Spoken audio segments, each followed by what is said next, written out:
Hello everyone, I'm Vidya and welcome to Story of History. So, in this occasion, we are going to talk about guided democracy, and already with me Nadifa and Krishna.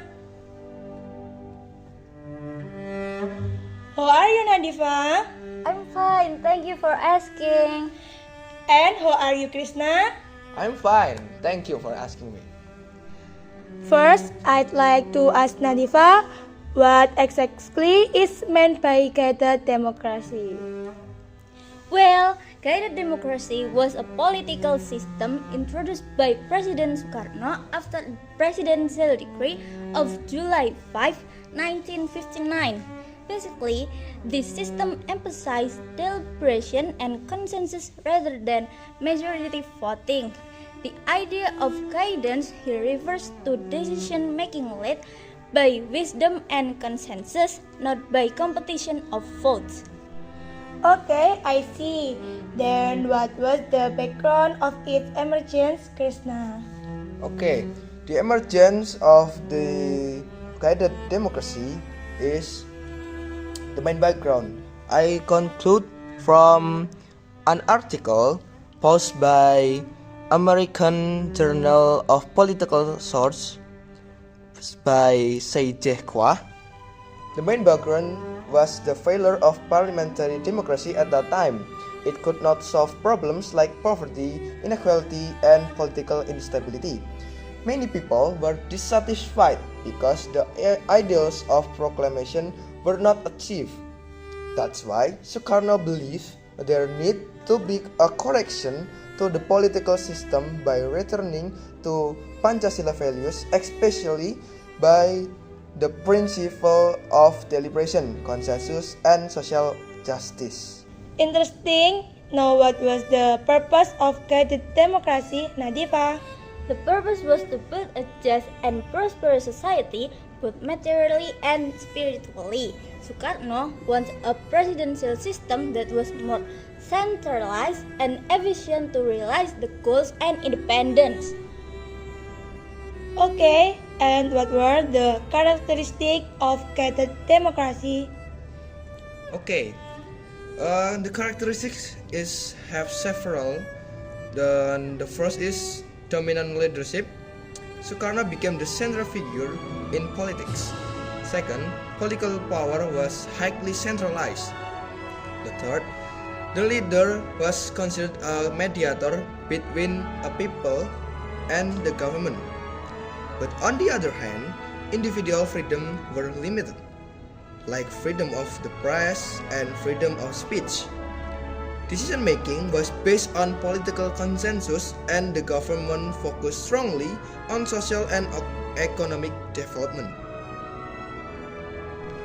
Okay, now let's move on to its achievement. Nadifa, what do you think were the main successes of guided democracy? Some notable achievements include the construction of major projects such as the Gelora Bung Karno Stadium and the National Monument.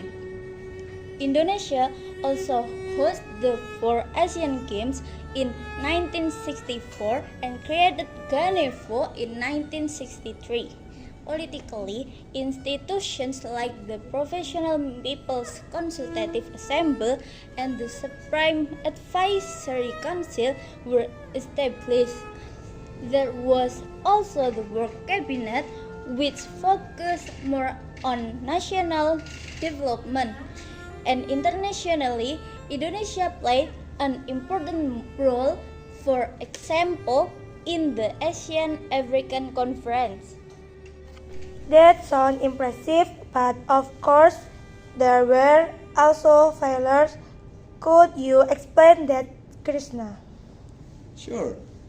Politically, guided democracy limited people's rights, reduced public participation, and concentrated too much power in the president's hands. Economically, it was unstable. The prestige projects consumed too much money. Inflation skyrocketed and national debt increased. Politically, there were also conflict between the Indonesian Communist Party or PKI and the army, or we call it TNI AD, which escalated into 1965 G30S PKI incident that created chaos. So, in your opinion, what were the main cause of its failure, Nadifa? I would say the cause were political deviation from the 1945 Constitution and Pancasila, economic imbalance, and finally the G30 SPKI tragedy that made the system collapse. Okay, thank you both of you.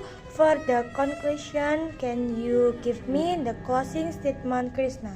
Okay, so to conclude, guided democracy was born out of dissatisfaction with parliamentary democracy. It achieved some successes in development and international recognition, but in the end, it failed due to political deviation, economic crisis, and political instability. Okay, thank you for hearing this podcast. I hope you guys can learn something from this podcast. See you next time. See you!